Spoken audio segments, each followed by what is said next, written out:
வணக்கம். சற்று முன் கிடைக்கப்பெற்ற மிக முக்கியமான செய்தி ஒன்று வெளியாகி உள்ளது. பல நாள் திருடன் ஒரு நாள் அகப்படுவான். நீதிமன்றத்தில் பணத்தை கொடுத்து எதையும் சரிகட்ட முடியாது. நேர்மையான ஒரு அதிகாரி வந்தால் ஒட்டுமொத்த திருடர்களின் கதை முடிந்துவிடும் என்று ஒரு பழமொழி இருக்கிறது. செந்தில் பாலாஜி அவர்களுக்கு இந்த பழமொழி தற்பொழுது பொருந்திவிட்டது என்றே கூறலாம். நேற்று நீதிமன்றத்தில் செந்தில் பாலாஜி அவர்களுக்கு எதிராக ஒரு வழக்கு ஒன்று பதிவு செய்யப்பட்டது. அதில் செந்தில் பாலாஜி அவர்கள் ஜாமீன் வாங்கிய மறுநாளே அமைச்சராக பதவியேற்றது. அதுவும் அவர் வகித்து வந்த மின்சாரம் மற்றும் மதுவிலக்கு ஆயத்தீர்வு பதவி மீண்டும் அவருக்கு கொடுக்கப்பட்டதால் அதே துறையில்தான் அவர் தவறு செய்ததாக கூறி அவரை அமலாக்கத்துறை அதிகாரிகள் கைது செய்து சிறையிலும் அடைத்தார்கள். சுமார் 15 மாதங்கள் சிறையில் இருந்த செந்தில் பாலாஜி அவர்கள் அமலாக்கத்துறை அதிகாரிகளால் பல்வேறு சாட்சிகளையும் சேகரித்து செந்தில் பாலாஜி அவர்களுக்கு எதிராக வழக்குகளையும் தற்பொழுது வரை சேகரித்து வைத்த சாட்சிகள் அனைத்தையும் செந்தில் பாலாஜி அவர்கள் தனது அதிகாரத்தை பயன்படுத்தி கலைத்து வருவதாகவும் சாட்சிகள் தற்பொழுது அந்தர்பல்ட்டி அடித்து வருவதால் செந்தில் பாலாஜி அவர்களுக்கு எதிராக இருக்கக்கூடிய ஆவணங்களும் செல்லாமல் போகிவிடும் என்று நீதிமன்றத்தில் வழக்கு பதிவு செய்யப்பட்டுள்ளது.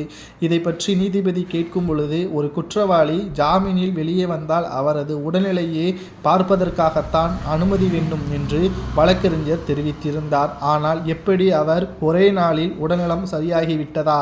ஆக மொத்தத்தில் நீதிமன்றத்தை ஏமாற்றிவிட்டாரா செந்தில் பாலாஜி என்ற ஒரு கேள்வியும் இங்கு முன்வைக்கப்பட்டு வருகிறது.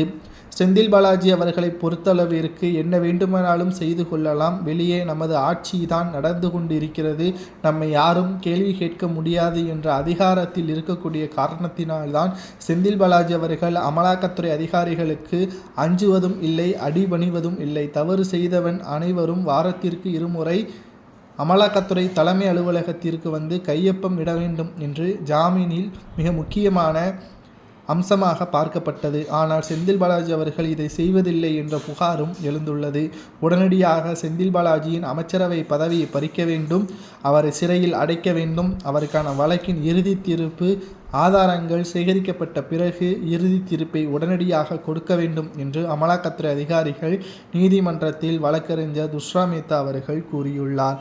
ஒட்டுமொத்தமாக திராவிட முன்னேற்ற கழகத்திற்கு மிகப்பெரிய ஒரு பேரிடியாக இது அமையும் என்றும் எதிர்பார்க்கப்படுகிறது.